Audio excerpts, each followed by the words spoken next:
The disappearance of Amy Lynn Bradley.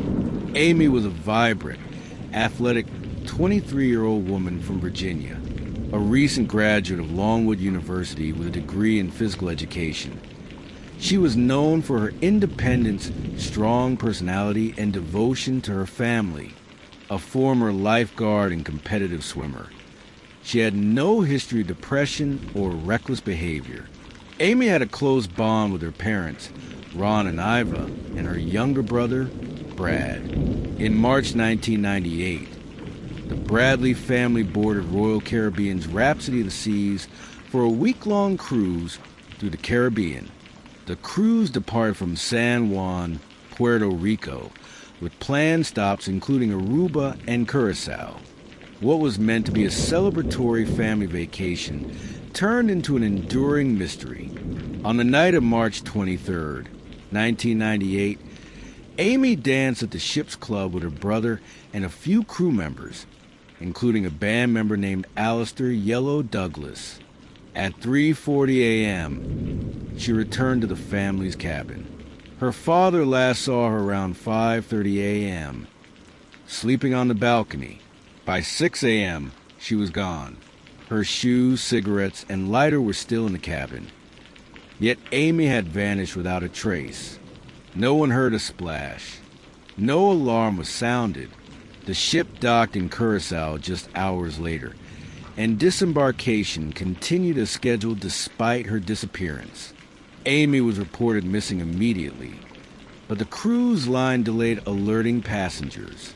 The Bradley family begged the crew to seal the ship, but the gangways were open and potential witnesses or suspects disembarked. Authorities launched a 4-day search of the sea and shore. Nothing was found. The initial assumption was that Amy had either fallen overboard or jumped, but her family rejected this. She was an experienced swimmer, and her mental state was reportedly stable.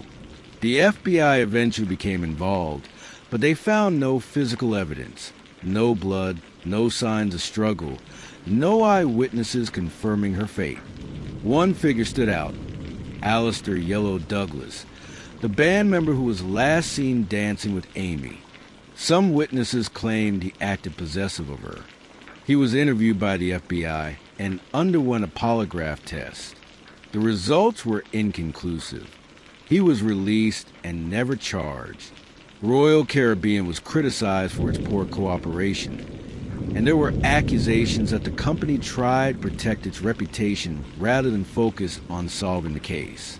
Investigators first considered that Amy might have fallen overboard, but with no evidence, and given Amy's strong swimming skills and lack of reason to be near the edge, this seemed unlikely to many. There was no history or sign of mental illness or suicidal ideation. Amy had just started a new job and was planning her future. Her family and friends dismissed this theory. Multiple sightings of Amy over the years point toward possible abduction and trafficking. A taxi driver claimed a woman matching her description begged to use his phone. Tourists in Curacao reported seeing Amy walking on the beach with two men, looking distressed. A U.S. Navy officer claimed he met a woman in a Caribbean brothel who said her name was Amy Bradley and begged for help. A photo surfaced in 2005 on a sex website of a woman with similar tattoos, believed by the family to be Amy. These sightings were never conclusively verified, but they kept the trafficking theory alive. In 1999, the family was targeted by a con man, Frank Jones, who claimed he could rescue Amy from traffickers in Colombia. He extorted over $200,000 from them before being exposed and arrested.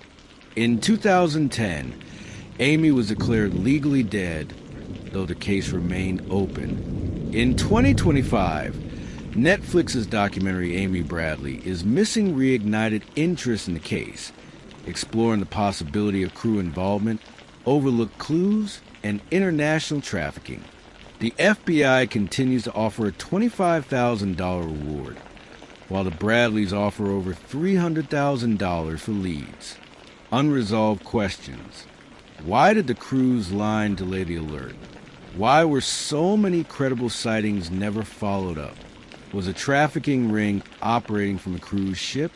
Is Amy still alive, living in captivity somewhere in the Caribbean? Over 27 years later, Amy Lynn Bradley's disappearance remains one of the most haunting unsolved cases at sea.